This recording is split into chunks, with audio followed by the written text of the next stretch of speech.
Hello, everyone. Good afternoon.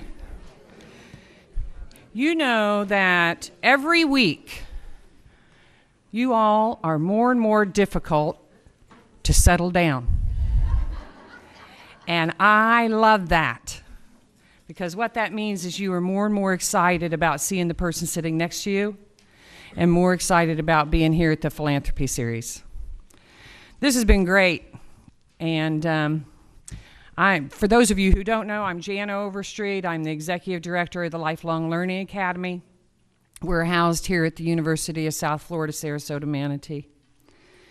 And we are welcoming you to, believe it or not, the fourth in the series, and the next to the last, which is hard to believe.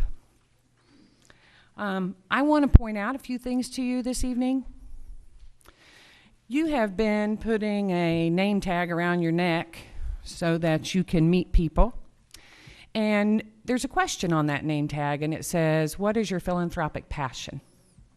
So we are asking you to consider writing in that spot, what is your philanthropic passion? And to kind of help you along with this, we are also trying to help you to bridge with other people who have a similar philanthropic passion, who are attending this event. So in order to do that, we have placed placards, they're stands, at the Powell Crosley at the reception on each table. And on each of those placards is a topic area, or an area of interest for those with philanthropic notions. So they are as follows: older adults. Of course, we're going to have that one first. Sorry. Visual arts, children, health, music, food and shelter, animals, veterans, education, and women. So of those, hopefully you can find your passion. Hopefully your passion fits in one of those categories. We tried to make the categories broad enough that most of you would fit in there. And then what you can do, if you choose to, is at the reception, you can go to the tables and you can meet people who have similar interests and start a conversation about how maybe you might want to work together, or maybe you just want to share how it is that you're giving back, whether it's of your person or of your wealth, and then talk about and learn about other ways that others are giving back. So it's an opportunity to share. That's what it is. And it's an opportunity to meet people who have similar interests. And that's part of what the Philanthropy series is all about. That's what we were hoping would happen. It's just what is happening. Last week at the reception, it was loud and boisterous and fun, and people didn't even want to leave. They were having such a great time, which is exactly what we want to have happen. And then today I walk in here and it's all a buzz again, even though it's rainy and dreary and all of that such outside.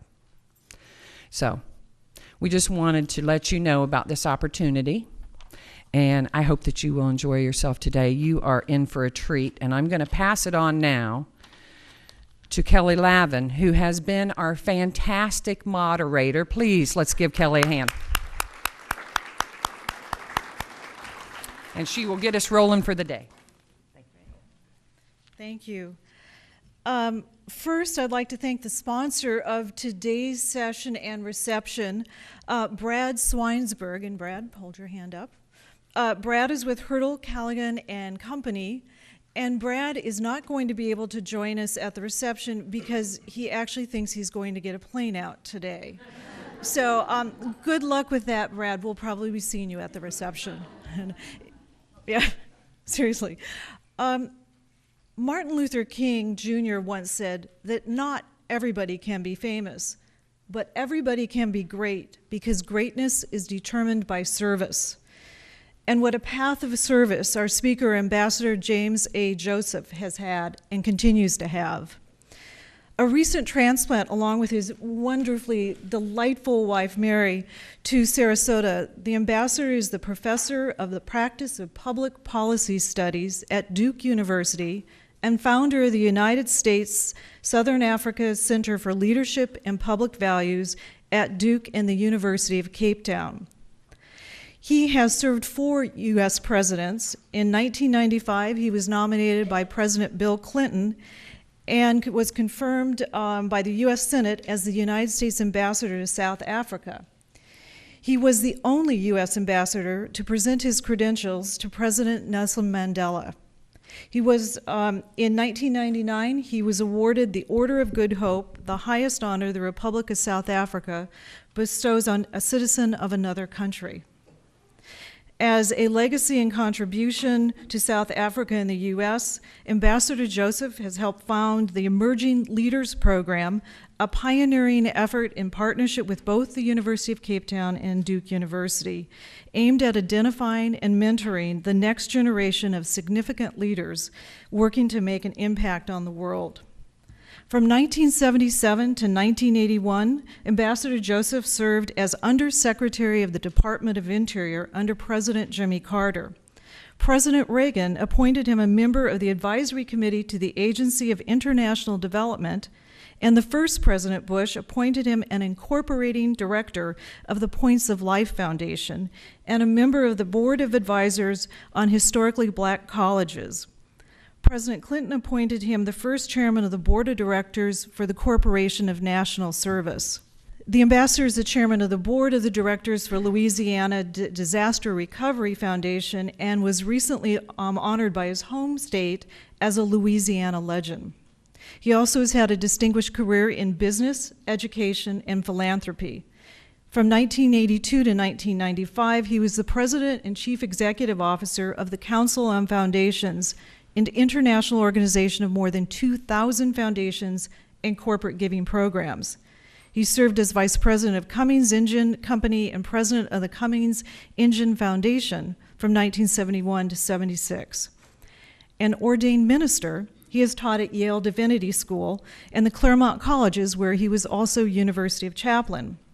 After graduating from Southern University and Yale, the ambassador began his career at Stillman College in Tuscaloosa, Alabama, where he helped organize the local civil rights movement in 1963. He is a frequent speaker to academic and civic and religious audiences, and he is also the author of 3 soon-to-be 4 books. And you need to pick up a card as you leave out on the table where you signed in about the ambassador's new book that will be coming out shortly, so please pick up a card. He is married to the former Mary Braxton, an Emmy Award-winning journalist, and has 2 children and 2 grandchildren. And you absolutely must meet Mary at the cocktail reception. She is a formidable woman. She is terrific. I know that after you hear him speak today, you will agree with me that he's great because he definitely has served. Join me in welcoming Ambassador James A. Joseph.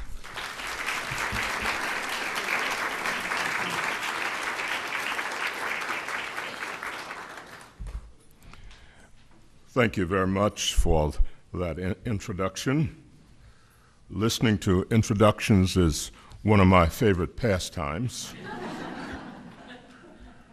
I was in England about 25 years ago, speaking to a group of parliamentarians from European countries, and I was introduced by a young member of the British Parliament who said, "My philosophy in introducing speakers is that the greater the man, the shorter the introduction." And I was waiting for him to say something like, "Ladies and gentlemen, the Undersecretary of the Interior from the United States." And then he proceeded to read a page full of biographical information.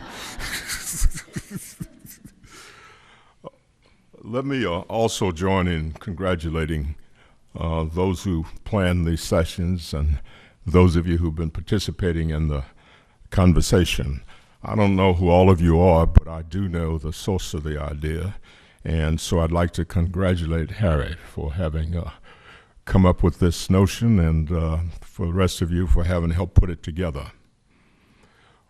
One of the great things about Sarasota is its civic energy, a place where a large number of people who live here either full or part-time recognize that a good society depends as much on the goodness of individuals as it does on the soundness of government and the fairness of laws. Many of you here today already know the joys of giving and the fulfillment that comes from service. I want to use this time together to encourage you and even to enlist you in expanding the pool of philanthropy so that those who already give will give more, and those who give little or nothing will be inspired to join that group of people who make a community great, a great place to live, to work, or play. For much of my professional life, as you have heard, I've been engaged in efforts to promote voluntarism and to expand the circle of donors in both traditional and non-traditional communities, including communities of color at home and communities in other cultures abroad. As you heard, I served as chair of President Clinton's Commission on National and Community Service that established AmeriCorps. And I also served as vice chairman of President Bush's Points of Light Foundation. I've been a foundation executive. I've been a foundation trustee. As a matter of fact, I still am, and now a small donor. In each role, I have remained curious about why people give and how compassionate values are developed, nurtured, and activated. The curiosity that led me to publish a book in 1999 that examined the genesis, impact, and the cultivation of benevolent wealth in communities and cultures different from our own. The formal research began while I was in residence at Nuffield College at Oxford University in England, and it continued at Mishkan O'Shananim in Jerusalem. But the moral curiosity, the informal search, began in my father's church in the Bayou regions of Louisiana. It took me to the formal study of theology in New England and peaked during my years as an ethics officer of a large business concerned about what it means to be a responsible corporate citizen in widely different communities and cultures. Now, I share this personal note to make the point that writing and speaking about this subject has actually been a labor of love, and in some ways, the continuation of an intergenerational quest. The research for my first book took place while I was president of the Council on Foundations and leading an initiative to promote philanthropy on 5 continents. So my focus was in examining why some of the world's wealthiest people choose to go beyond normally accepted standards of civic duty and moral obligation, while others are obsessed with the private benefits and public privileges of wealth. Interviews in London, in Caracas, in Tokyo, in Jerusalem, and other centers of culture and commerce had their own special intrigue, as you can imagine. But it was the search for the soul of goodness that consumed me. While my major purpose was to identify the motives and values that give rise to acts of generosity, I also tried to identify personal attributes, human development practices, myths, morality tales, and other vehicles of cultural transmission that bear on my concern with how we maintain a caring society. While there is a tendency to think of both benevolent wealth and the many acts of generosity in low-wealth communities as somehow uniquely American, Tales of altruism, charity, and philanthropy can be found in every culture and community. One can still find multi-billionaires living in multi-billion-dollar palaces in the middle of extreme poverty, women with jewel collections that are vast and breathtaking, and oil sultans with harems and an unashamed zest for conspicuous consumption. But for every stereotype, there are also exceptions. Men and women of means who engage in uncommon acts of generosity. Let me cite a few examples of the people I interviewed directly or studied in depth in trying to understand why they made the conscious decision to use great wealth for the common good. The Tata family in India were often called the Rockefellers of Asia. The original patriarch in the family was named Jamsetji Tata, who was so wealthy that a traveler through India put his wealth and influence in perspective when he wrote, "In Bombay, I stayed at one of India's finest hotels, the Taj Mahal. It was opened by Jamsetji in 1903. I flicked on the light switch and power furnished by a Tata hydroelectric company lighted the room.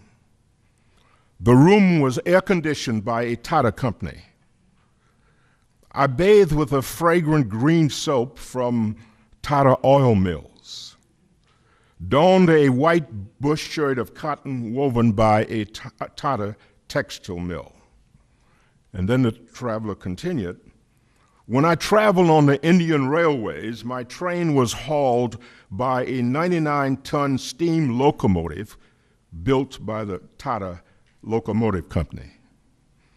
I flew to India from Bombay aboard a jet of Air India International, now government-owned, but originally established by Tata." I could go on. But you now understand the Rockefeller comparison. But like the benefactor who established the Rockefeller Foundation, it was the use of his profits for a public good that caught the imagination of Jamsetji Tata's countrymen and led to the comparison of his family to the Rockefellers. He believed that wealth produced opportunities and obligation. While the genesis of the charitable impulse is not fully known, it seems to have been motivated by what he considered the moral imperatives of religion. Eugenio Mendoza of Venezuela was another industrialist of tremendous wealth. His business acumen led to the establishment of dozens of companies that served worldwide markets. Motivated by a strong sense of duty, he redefined the relationship between the rich and the poor. He used his wealth to introduce new social benefits for his workers, to improve the quality of life within their communities, and to build a stronger country.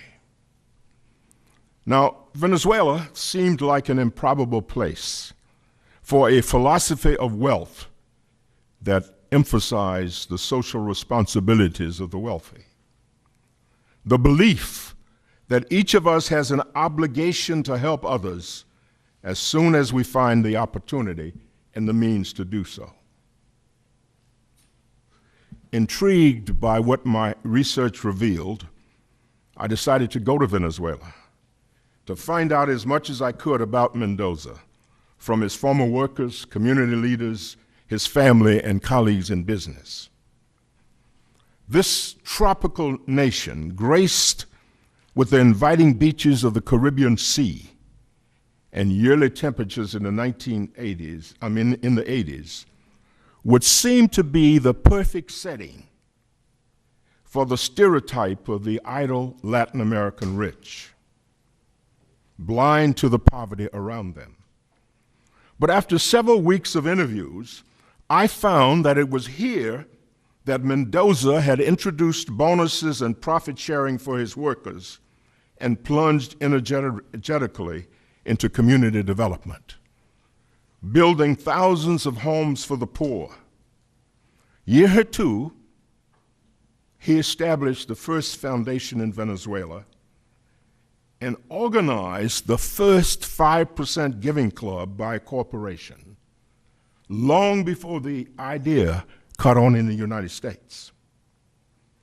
Mendoza is a legend in Venezuela because he made so many others the beneficiaries of his success. A third and final example. I had also seen examples of the largesse of Ryoichi Sasakawa in Japan. So I went to Tokyo to find out why this 86-year-old industrialist had become an internationally known philanthropist. He agreed to see me a few hours after he had completed his morning jog that usually started at 4:30 in the morning while the streets of Tokyo were still dark. At the very outset of our conversation, I caught a penetrating glimpse of the paradoxes that surrounded his personality and his philanthropy. He said to me, "While I am jogging, the moon is still in the heavens. I say thank you. When I run, I say hello to the flowers. I pray for the birds. I feel thanks to even the leaves on the trees. I give thanks to God and express gratitude to him." Then he went on to acknowledge, "I know and feel the presence of omnipotence, but I'm not a fanatic to any religion."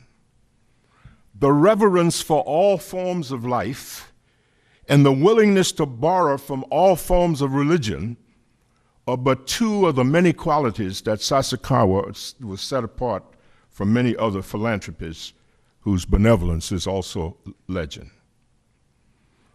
He was a man of considerable contrast, however. He has at one time or another been described as a humanitarian and a political power broker by some, and as a suspected war criminal, rightist agitator, and patriot by others. Revered by world leaders for his global largesse, his charitable giving raised questions about whether the charitable acts that result in a better life for fellow citizens are less meaningful or desirable because of the motives of the giver. In other words, is there any such thing as tainted generosity? When I sought to understand the motives for giving by the people I studied across the globe, I grouped them according to themes that fit under 4 dominant typologies. The first was a sense of civic duty. The second, the moral imperatives of religion. The third, a search for meaning. And the fourth, enlightened self-interest. But I also found motives that were less noble and in many ways represented the other side of altruism.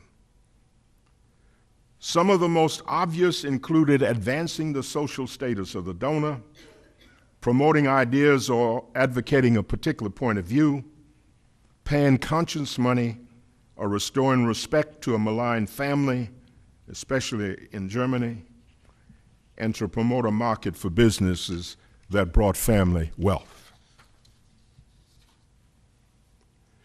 My interest in why the spirit of generosity can be found in widely different and distant cultures led me in more recent years to chair a research committee at the University of Cape Town that examined sharing and philanthropy in low-wealth communities in Southern Africa. Published under the title The Poor Philanthropist, the researchers reported that the charitable impulse was evident in low-wealth communities throughout the region. Long before the development of foundations in the United States, there was an organized giving scheme among the black poor in Southern Africa called the Stokvel, in which people pooled funds to help each other in times of great need. small scale and informal at the outset. These funds were used to help people in very many ways. They were informal at the outset, but they've now been discovered by bankers who are seeking to bank these assets that have been hidden and informal. The system of Stokesville's is supported by the principle no matter how little you have, you give. And it is held together by loose but binding agreements about terms and conditions. Now, even in the United States, the giving practices of the poor dominate, document, and refute the inaccuracies in prevailing stereotypes of the poor, especially people of color.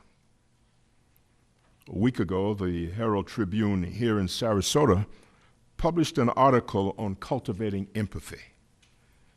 I was not surprised to read something I learned years ago. According to the U.S. Bureau of Labor Statistics, the wealthiest 20% of Americans give significantly less to charity as a percentage of income than the poorest 20%. The poorest 20% give 3.5%, while the wealthiest 20% give 1.4%. So what does all of this say to those of us who are interested in expanding philanthropy and cultivating the charitable impulse? My first answer is that cultivating the charitable impulse in our badly divided society will require that we reimagine and reaffirm the centrality of community in the American civic narrative. The most common characteristic of those I studied and subsequently profiled in the charitable impulse was the experience of being a part of a community. The use of private wealth for public purpose was activated or expanded as the sense of being a part of a community expanded, often evolving from a narrow view to embrace a larger universe. We hear intense debate about whether the individual or society should have primacy in the telling of the American story. Cultivating the charitable impulse will require that we help get the narrative right, that we help bring back into balance the romance of rugged individualism and the commitment to establishing communities where individuals embrace, reaffirm, and take responsibility for supporting and promoting the common good. Our Constitution begins with the words, "We are we the people." But while I, the person, was never mentioned, it was always implicit in the idea of promoting a more perfect union. And while people who look like me were not included as full persons in this revered, almost sacred document, those who wrote it had the language right when they argued that if we were to form a more perfect union, we would have to establish justice. And if we were to ensure domestic tranquility, we would have to promote the general welfare. Even among those who emphasized the need to provide for the common defense, there were many who understood that the best way to demonstrate the efficacy of our democracy to critics abroad is to demonstrate that it can work equitably for all of our citizens at home. In recent years, there have been loud voices suggesting that we build community by crisis and we build community by accident, but we do not know how to build community by design. Quite the contrary. I'm sure it has been your experience, as it has been mine, that when neighbors help neighbors and strangers help strangers, both those who help and those who are helped are transformed. when that which was their problem becomes our problem, there is a new connectedness and new forms of community are possible. I learned many years ago that when you experience the problems of the poor or troubled, when you help to maintain excellence in theater or dance, when you help someone to find special meaning in a museum or creative expression in a painting, when you help someone to find housing or to regain their health, when you help to fight bigotry and to promote diversity, you are far more likely to find common ground, and you are likely to gain a sense of self-worth in the process. The principle of community we need to affirm and help cultivate was best expressed by Howard Thurman, the black mystic, poet, and theologian who was a mentor to Martin Luther King. He was fond of saying, "I want to be me without making it difficult for you to be you." And that is precisely what the new population groups who are helping rebuild our communities and enriching our civic culture are saying. I want to be me without making it difficult for you to be you.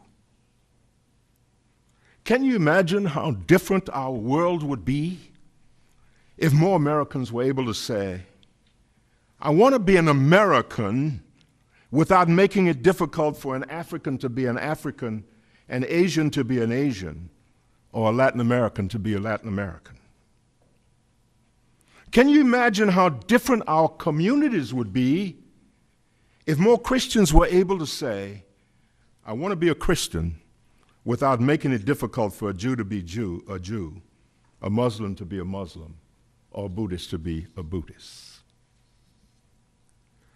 Another challenge to building and sustaining a sense of community is that we live in a country and in communities that are integrating and fragmenting at the same time.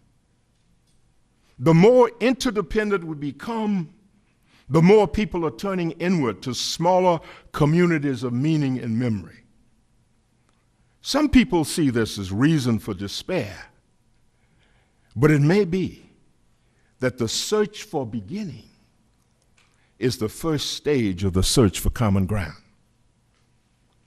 As I travel around the world, I hear more and more people saying that until there is respect for their primary community of history and heritage, they will find it difficult to fully embrace the larger world in which they must now function. So my second answer to the question, how best to activate or expand the charitable impulse, is to show respect for the civic traditions of the myriad population groups that are fueling the economy and enriching our civic culture. Here at home, much of the research and writing about the spirit of generosity that pervades our civic life treats the charitable impulse as somehow unique to those Americans who trace their heritage back to Europe. This is an inaccurate and unfortunate perception. The early European settlers would not have survived the first winter had it not been for the generosity of the Native Americans they found living here. As the demographics of our democracy are changing, the narrative about the American civic tradition must be expanded to include the civic traditions of the diverse communities that are strengthening civil society and fueling our economy. Few Americans know that as early as 1598, and long before Cesar Chavez started organizing farm workers, Latinos in the Southwest formed the lay brotherhoods to assist members with their basic needs. Few Americans know that long before de Tocqueville, Benjamin Franklin became so enamored of the political and civic culture of the Native Americans he met in Pennsylvania that he advised delegates to the Albany Congress in 1754 to emulate the civic habits of the Iroquois. Few Americans know that long before Martin Luther King wrote his letter from a Birmingham jail or gave his I Have a Dream speech, African Americans in the 19th century formed so many voluntary groups and mutual aid societies that many southern states enacted laws banning black voluntary activity or charitable organizations. Few Americans know that long before Robert Putnam published his first article on social capital, Neo-Confucians in the Chinese community were teaching their children that a community without benevolence invites its own destruction. I remind you of this as I've been reminding audiences for more than a quarter century to make it clear that it is no longer possible to speak or write about the American civic culture without reference to the varied traditions that are now shaping our civic life. Many of those in communities of color, for example, that we have associated exclusively with the demand side of philanthropy are now in a position to contribute to the supply side. The need is not simply to cultivate a charitable impulse, as it is to find ways to activate an existing impulse, to form a partnership with other allies who share a tradition of giving and sharing. My third and final recommendation for cultivating the charitable impulse is to appeal to the moral imperatives of the various religious traditions that now occupy space in our spiritual life. We live at a time in which increasing numbers of people are suggesting that benevolence has boundaries, that our primary civic obligations are to ourselves and maybe our nearer neighbors, those who look like us, think like us, and appeal to our comfort zone. These disparate voices need to be reminded that the common element in the many diverse expressions of religion has often been the idea of a moral imperative to be or do something that set believers apart from others. The Abrahamic religions, Islam, Judaism, and Christianity have more formally emphasized love, justice, and charity. But echoes of a religious injunction can be found among many other groups that help provide meaning and purpose to our existence. The scriptures of Theravada Buddhism describe charity as a way in which man and woman alike can store up a well-hidden treasure. Confucius saw benevolence as worth more than water or fire. The expressions of religion may differ in culture and theology, but the concern with the soul of goodness is universal. And while I emphasize the importance of the religious imperative, we do not necessarily need moral language to achieve moral ends. Nowhere is this more obvious than the newly emerging conversation in public life about how to address issues of equity and inclusion.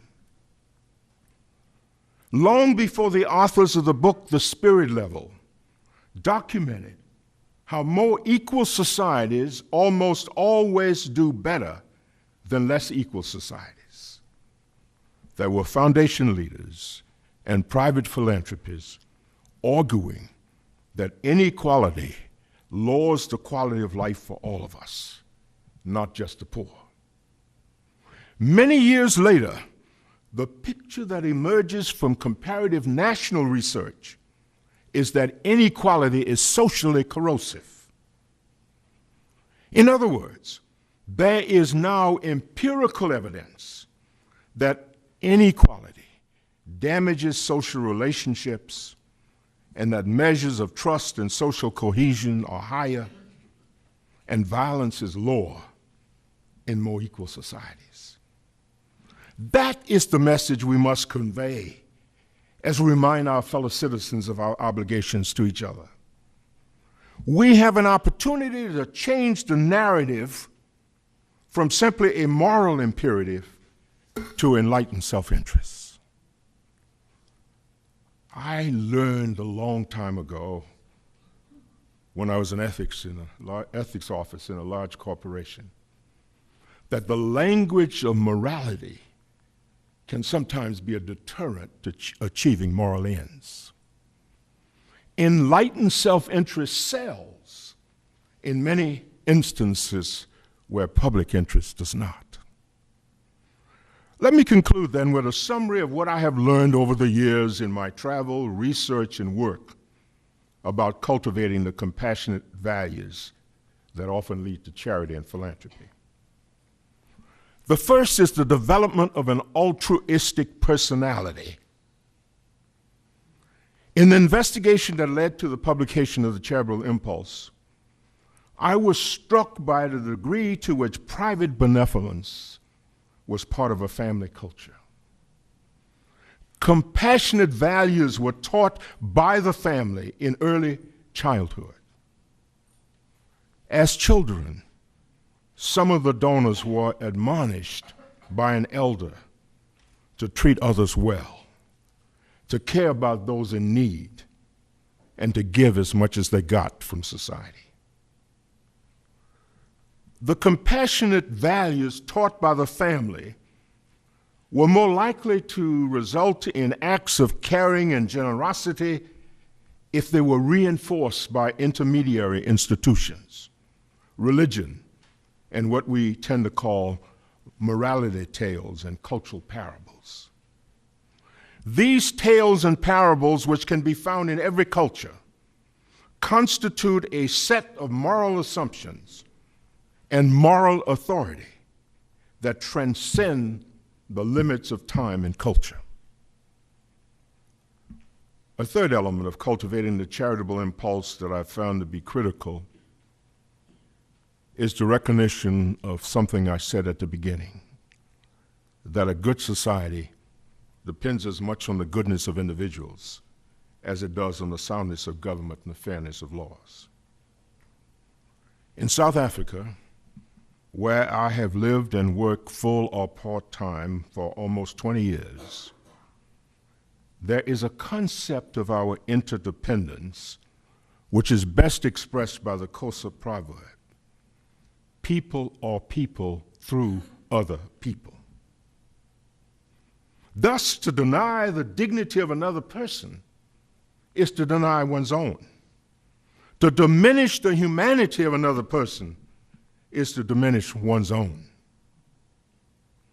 It is not the idea of I think, therefore I am, but it is I am because you are. It is this notion of shared interdependence that led early warring tribes to appoint war healers whose job it was to come together after a conflict to initiate measures to restore both the victims and the victor to full standing in the community. It was said of them that they had a short memory of hate. You can see then why, when I wondered what produced Nelson Mandela, the genesis of his spirit of forgiveness and reconciliation, I remembered this notion of his ancestors, that people are people through other people. So let me end this presentation by thanking you for all the good you do.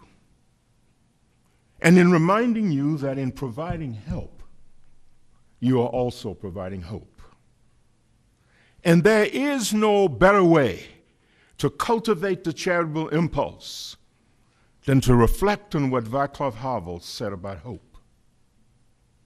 He once wrote that I'm not an optimist because I do not believe that everything ends well. I'm not a pessimist because I do not believe that everything ends badly. But I could not accomplish anything if I did not have hope within me. For the gift of hope is as big a gift as the gift of life itself. And that is the sum of my message today. So if you remember anything I've said or tried to say, I hope you will remember that when you provide help, you also provide hope. And the gift of hope is as big a gift as the gift of life itself. Thank you, and keep the faith.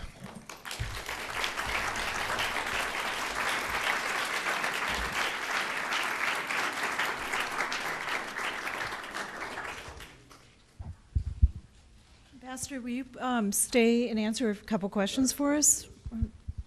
Are there questions? Actually,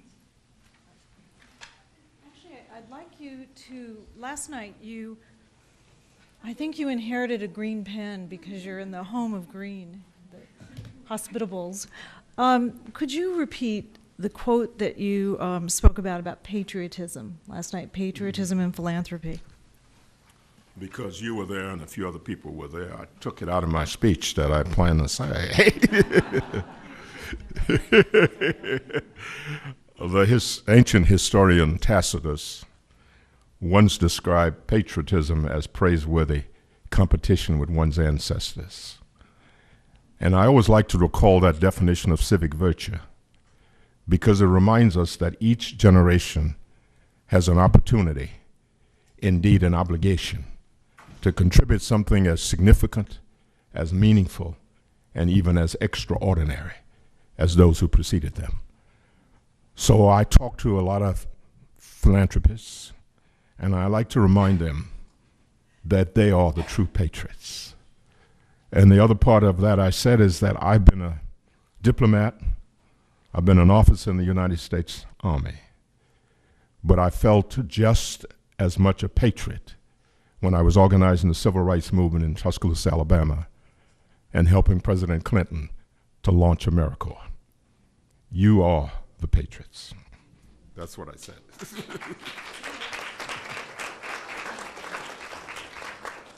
Other questions? Comments? You quoted someone a few minutes ago, and the quote was, but I wanted to know who the quote was from. The quote was, "A community without benevolence invites its own destruction." Who was that? Who said that? My wife was going to say. I thought you... Confucius. It was Confucius? Yes. Okay, thank you. So she was listening. Ambassador, you talk a lot about community, obviously, throughout your entire presentation. And today, communities are defined in so many different ways. And you were talking about community by crisis, developing, I think that was your quote. Speak to us now when we are all seeing another generation behind us that create community only through electronic devices. Can you speak to that? Well, that's one of the downside of very positive development. And I think last year I had the opportunity to address the community foundations of this country at their 100th anniversary. And there were at least 750 people from abroad who were addressing. And we were thinking together about the various forms of community. And I think the Community Foundation vehicle is one of the ways and has one of the opportunities to use the social media to build a different kind of community than just a connection. And so the question is how you use our connectedness to build a kind of community. And I think the messages that I was talking about conveying are messages that ought to be conveyed not just on podiums like this or in groups like this, but on the social media as well. And we need to find ways not just to tell the old narrative, but ways to tell the new narrative in new means. And I think all of us ought to be involved in that effort, and particularly in supporting those who are involved in that effort. Because I think community is one of the primary things we need if we are going to expand the circle of donors and increase philanthropy in communities. Can I stay on that community thing for a second and go a different direction? Community is obviously a very gripping and powerful way to bring people together. But there's a huge part of the world that has great need, and their community is totally unable to stand up and play in that.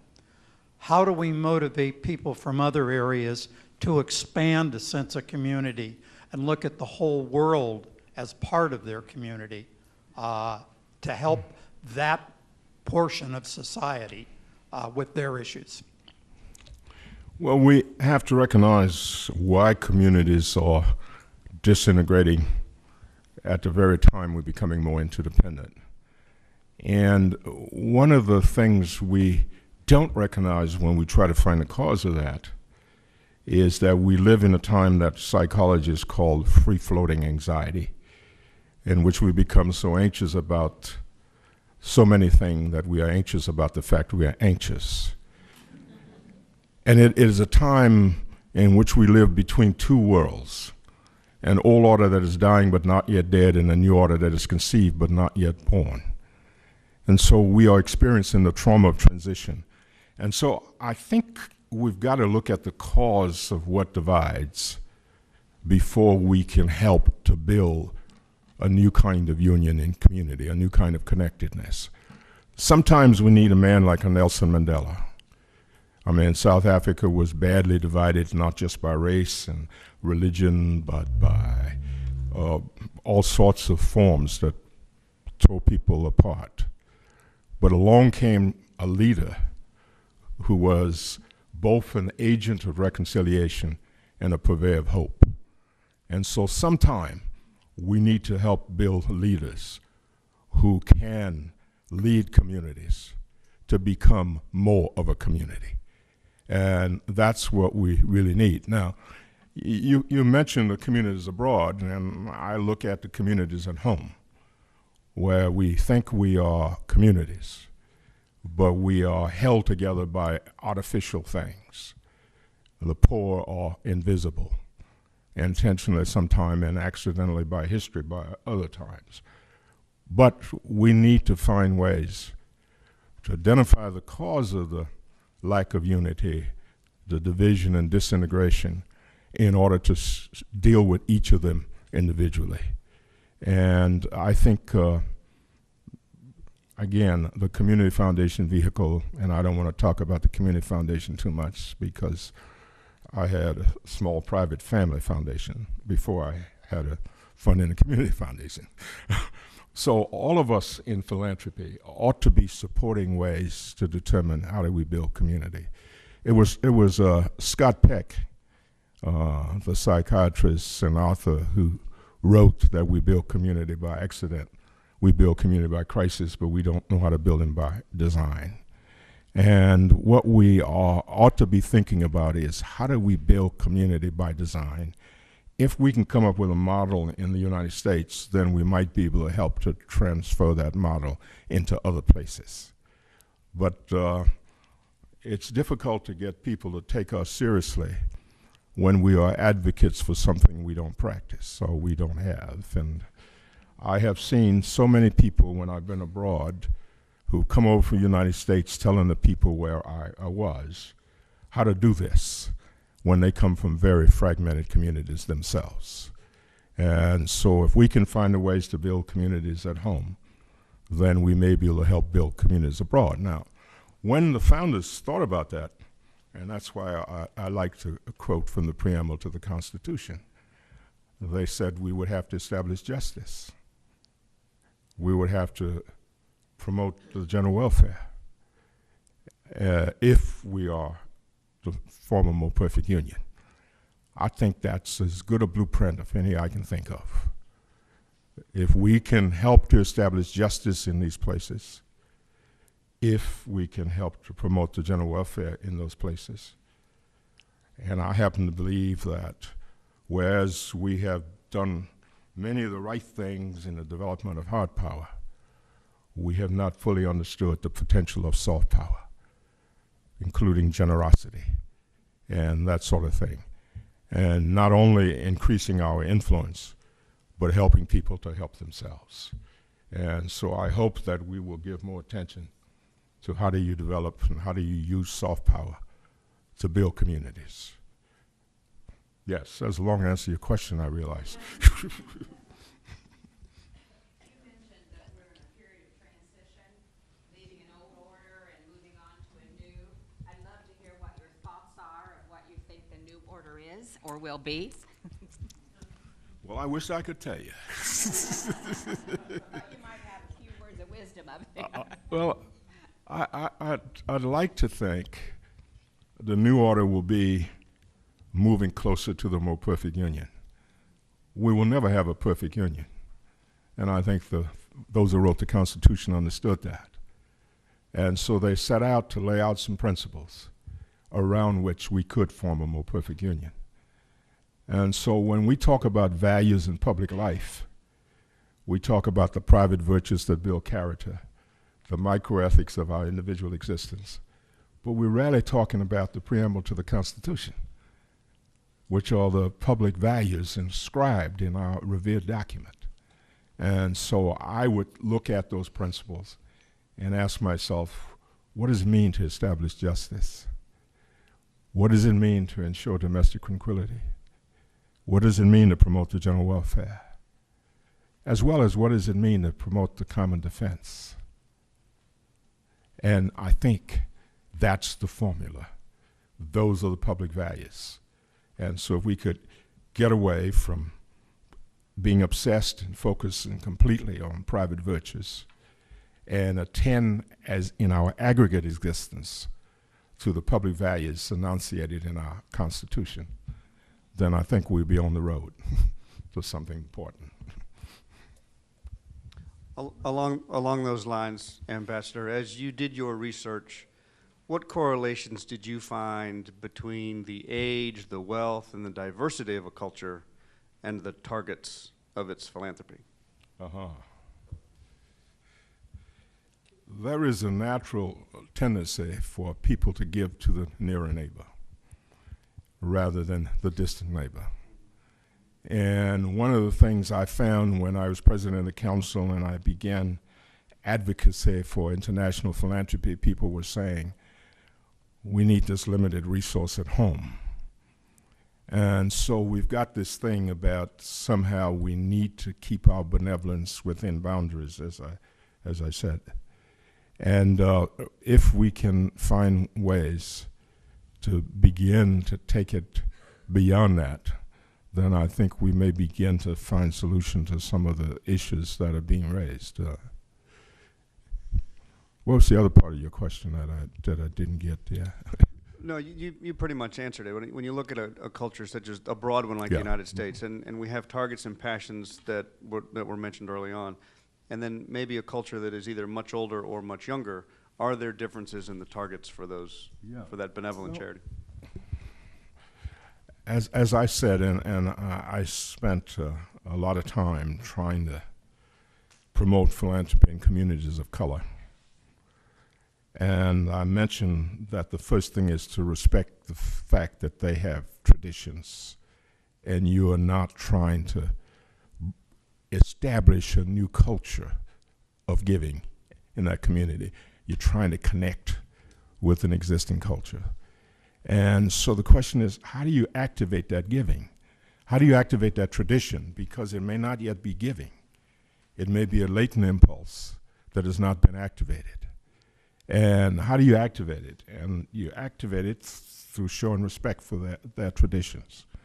And increasingly, I find people who have been seen, as I said, as simply in relation to the demand side of philanthropy and not on the supply side, establishing donor advised funds, establishing foundations, giving as individuals, developing corporations that give. And we need to recognize that if we are going to connect with that. And I don't think we've gotten to the point yet where we recognize the universality of civic traditions. And that's why I make so much of the case for community and spend so much time on community, because I don't think we will have it until people feel that they're respected and that traditions are respected. And then when they embrace a wider community, they will give to a wider community. You know, in another book I wrote called The Remaking of America, I found a philanthropist in New Orleans who was an African American who more than a century ago gave to so many good causes that the city of New Orleans borrowed money from him to bail them out when they were near bankruptcy. People don't know that sort of thing, you know. And here was this African American man who gave to whites and blacks. He gave to all sorts of causes. And something activated that impulse that caused him to do it. And I think he might have found respect within the city of New Orleans, though New Orleans, because New Orleans at that time was not as bad as some of the rest of the part of Louisiana. Yes. Thank you. Thank you so much. Any All other right. questions? I don't want to answer any question that's not being asked, but if there is one or two more, I'll be glad to. Otherwise, I have one question. yes. I have many questions. But, you talk about, could you give examples of community in crisis and a community by design? Are there examples that you can tell us about? By design?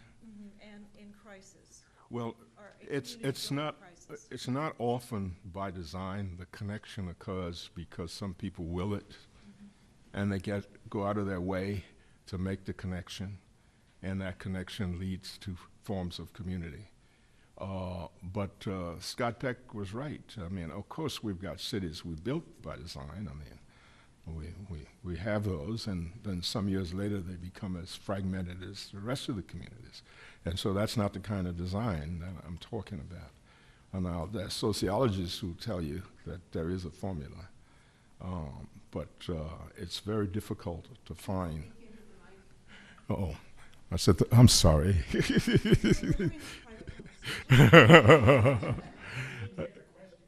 Oh, the question was examples of communities that are built by design. And I said there are physical communities that have been built by design. But in many of those places, and I know several, the community is no longer a community. It is a place where people live side by side and interact with each other in limited ways.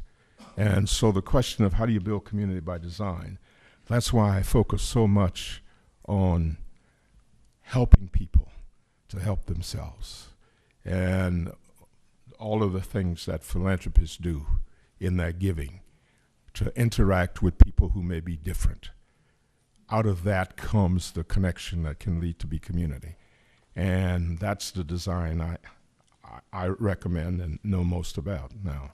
I can tell you about what other people have written us, but a common civic tradition may be one. People have tried the notion of a common political culture, common economic culture, but all of that leaves something to be desired in terms of authentic connection that makes a community. And so it's very difficult. Now, you may have somebody in the audience who can give you a different answer or a better answer, and I'd be glad to hear it. But the truth of the matter is, Scott Peck was right, that it's difficult to find build community by design. All of us have experienced. It was mentioned that I worked with Katrina, and the governor asked me to chair the Louisiana Disaster Recovery Foundation. And here I am these years later, still on that board, trying to get off. But one of the things we found is that Katrina exposed pre-existing conditions that were impediments to community. And in trying to address those conditions, we were helping to build a community. But that was a community by crisis. Whether it's the earthquake in San Francisco or many other places you can think about, people came together. They gave lots of money at the time in which the crisis was immediate. But once the crisis was over, they went on to something else, and what they thought was a sense of community disintegrated. And so that's why it's so critical that more of us think about and study and try to determine how you do this by design. Thank you very much.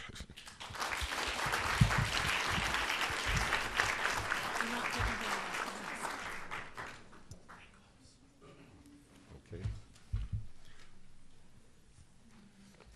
On behalf of the Friends of USF and the Lifelong Learning Academy and the Leopold Institute for Philanthropic Studies, we'd like to present you with your own USF bowl. Very little care and feeding.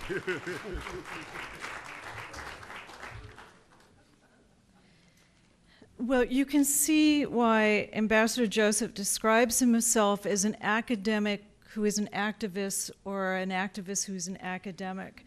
And I don't know about all of you, but it is very rare that you can hear and be able to commune, to be together with someone who has such a vast knowledge and can actually remember who actually says all these things. But thank you for sharing it. It truly has been just such a part and a wonderful inspirational part of this series. I believe we have a short video now.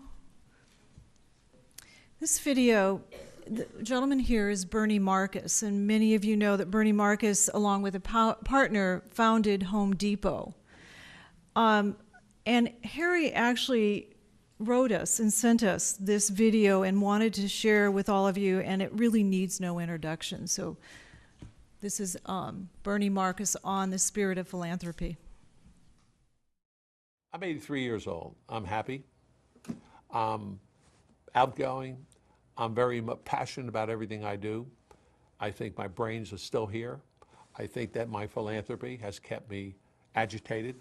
I think agitation is very important to keep your brains working constantly. And I think it's had a great deal to do with how I feel about myself. And I think it goes back to how you feel about yourself. I feel good about myself. I like who I am.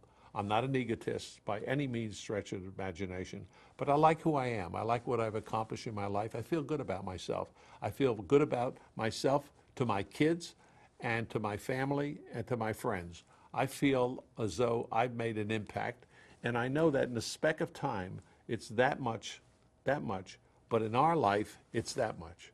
And so as long as we can keep doing it, I'm going to feel really good about it, and I'm going to keep doing it. Philanthropy is like the fuel in a tank of gas, and it feeds the engine. Philanthropy feeds my engine and keeps me going.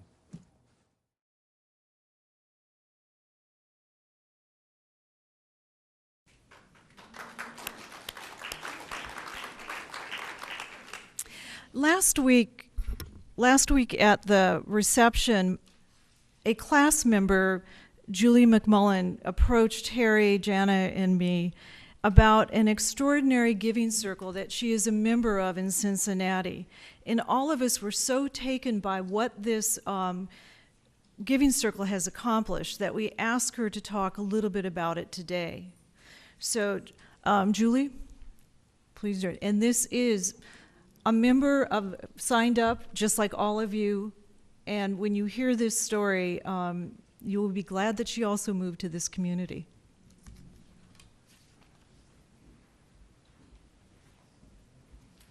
Hello. So I have the opportunity to share what was a really great idea of not mine. I wish it was mine, but it's actually a really good friend of mine who came up with the concept.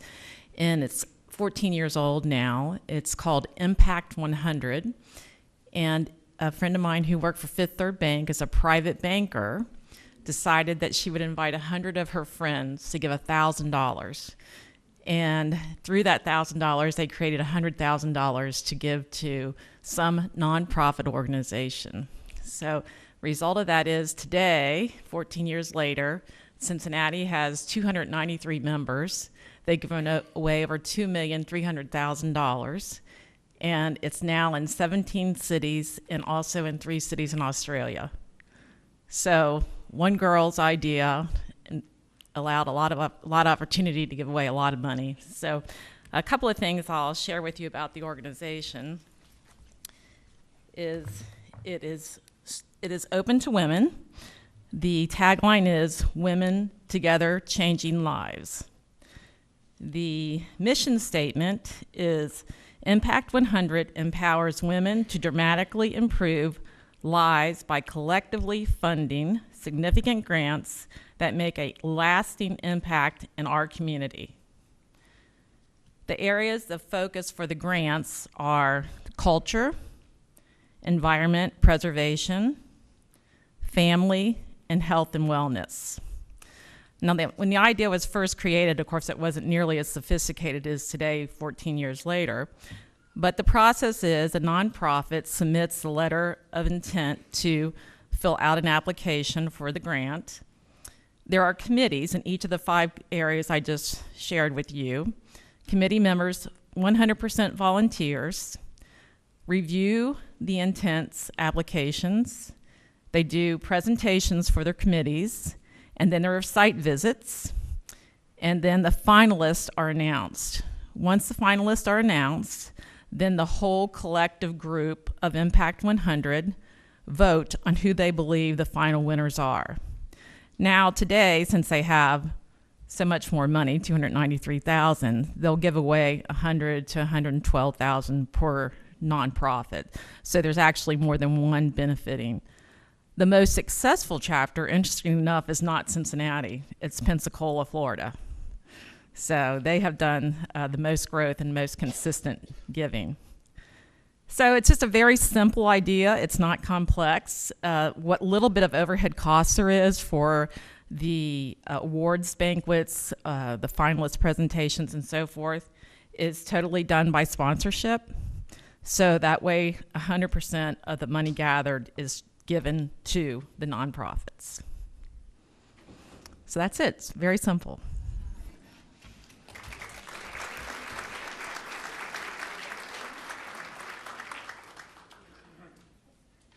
And while this is a non-solicit event, we would encourage you to talk with Julie. Also, I know Charlie Ann Seipert, who was here last week, is very interested in expanding the groups that she is a member of too. So if you're interested in a giving circle, please let us know. As you know, when each of you registered for this series, you were asked to vote for 5 nonprofits to receive $5,000 each. And then to date, Meals on Wheels, All Faith Food Bank, and Habitat for Humanity Sarasota have each received $5,000 from the Joy of Giving series, generously funded by the Leopold Institute for Philanthropic Studies, fund of the Community Foundation of Sarasota County. And Harry, I just will not give it up. So this week, it is absolutely my pleasure to announce our 4th awardee, the Women's Resource Center of Sarasota County. Please welcome Executive Director Valerie H. Goddard.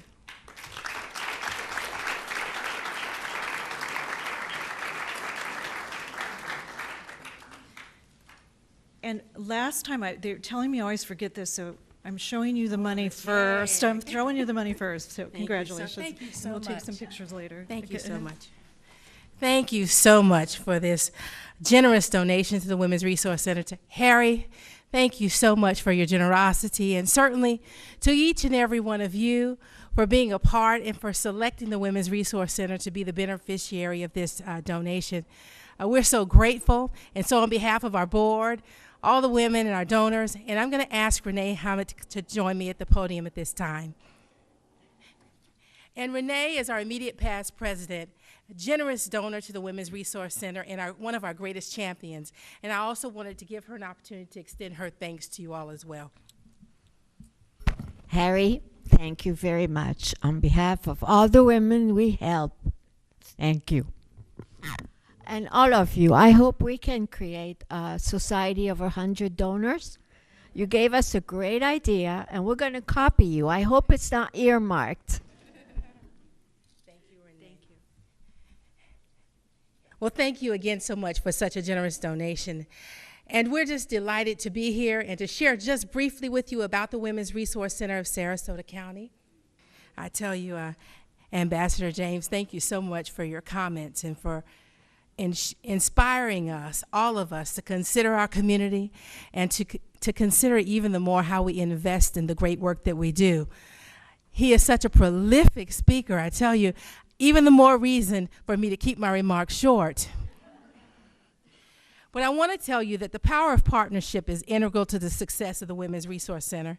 It's been through the effort of our visionary founders, our board members through the years, donors, and many, many stakeholders that the Women's Resource Center has been able to serve the women of Sarasota County for well over 35 years. A group of women gathered, university women gathered, and recognized that there was a need in this community to serve women who were going through various transitions. And out of that was birthed the Women's Resource Center of Sarasota County. We are in 2 locations. We have a location here on Tuttle, and we also have a location in Venice.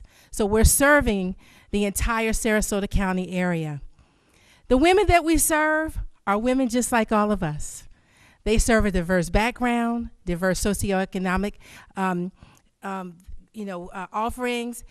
And with that, there is no group of women that we do not serve at the Women's Resource Center.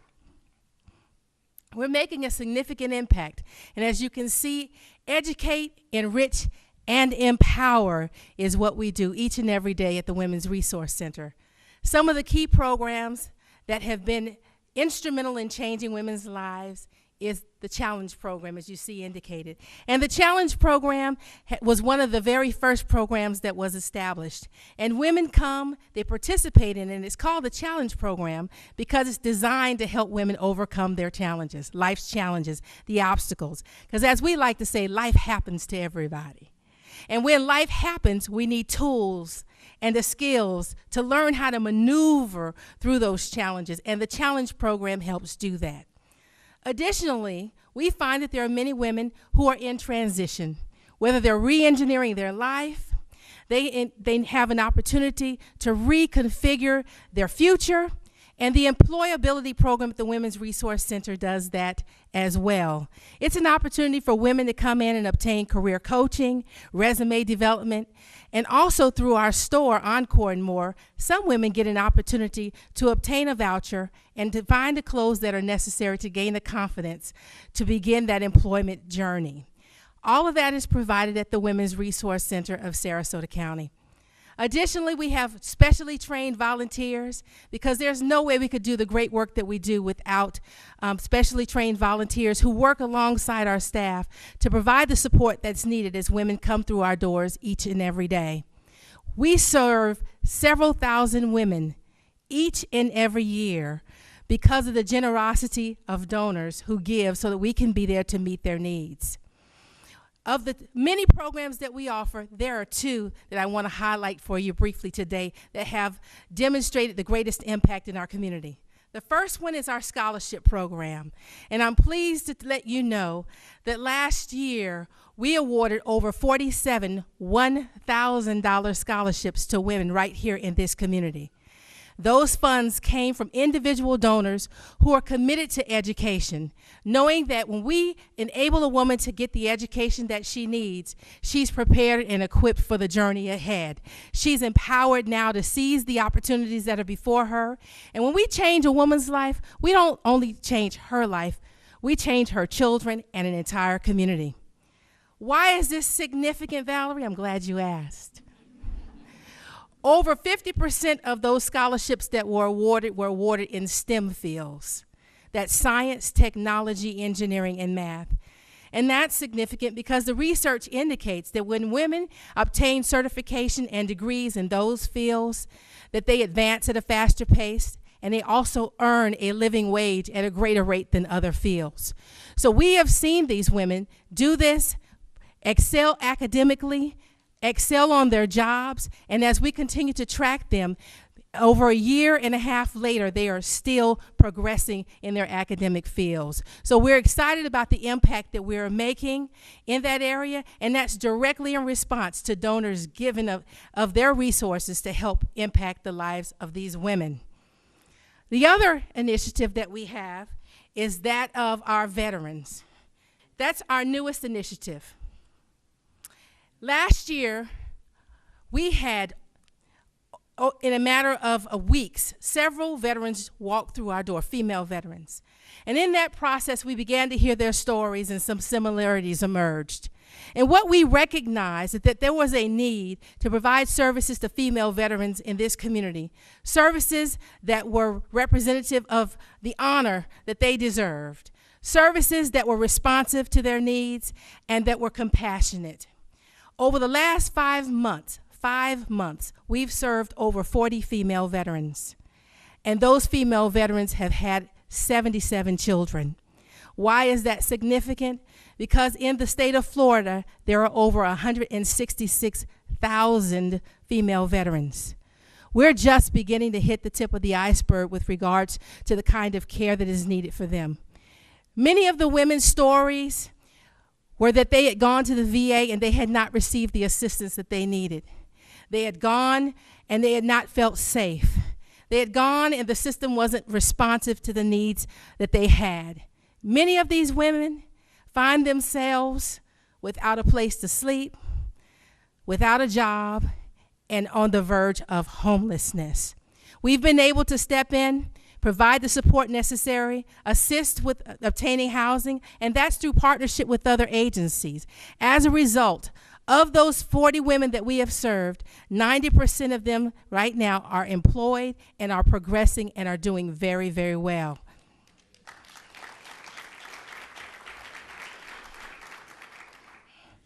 It's through the power of partnership that we're able to provide these services in this community. Not only has that been significant, but also the season of sharing has been of great benefit to the women that we serve. This year alone, we were able to access over $57,000 of funds that were able to prevent many women from being homeless, women who were in crisis, women who otherwise did not have anywhere to go to receive the assistance that they needed.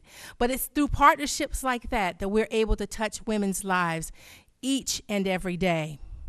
We're so grateful for the generosity of our donors. You're probably wondering, well, Valerie, where does your money come from? I'm glad you asked that too. The majority of our funds are from donors just like you, and from our retail operation that provides operating funds. We have a small county grant, but the majority of all of the funds for the services that we provide are all from private donor dollars, and through the generosity of donor-designated giving from the various foundations. The reality is, without the generosity of the community, we couldn't open our doors on any given day. And the thousands of women that we serve and the 484 children whose lives we impacted last year, who knows where they would be today. It is 35 years of providing this service here in the community that we're celebrating. This is our 35th anniversary. And you see the save the date there, that we will be honoring Betty Schoenbaum, one of our board members. She is going to be the very first Renaissance Woman of the Year this year. And she's been a true supporter of the Women's Resource Center. We're so grateful for her support and those of all of the other donors, board members, and founders of the Women's Resource Center. So mark your calendars. We have Erica Dunlap, who will be the keynote speaker. She was the first Miss Florida, and she is a former Miss America. Why is that significant? She's established a foundation, Ambassador, that is designed to equip and empower young women and children so that it's in line with the mission of the Women's Resource Center. So we're excited to have her with us this year. I also need to recognize at this time Dr. Guilford, who's with us. He's one of our board members and a great asset to our organization. And so I'll sum this up by saying this. Because of the significance of our community impact and the proven results, we can demonstrate a return on investment on every dollar that is given at the Women's Resource Center. Not only do we just provide the service, but we are also making sure that we're making measurable progress, we're documenting that progress, and we're communicating that progress to those who give to us. So again, I want to thank each and every one of you all for selecting us. Certainly again to Harry for his generosity.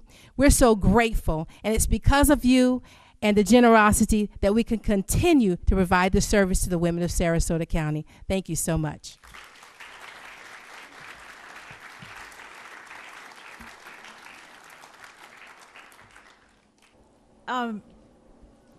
Boy, this is lots of coming and going today. I encourage you, if you have not been to a Renaissance luncheon, to please go. It will be, and it always is, to me, one of the most moving luncheons and events of the year. So I really recommend, if you have not been, or if you have been, buy your tickets now. I am feeling extremely empowered by Valerie. I mean, boy, you are one great speaker.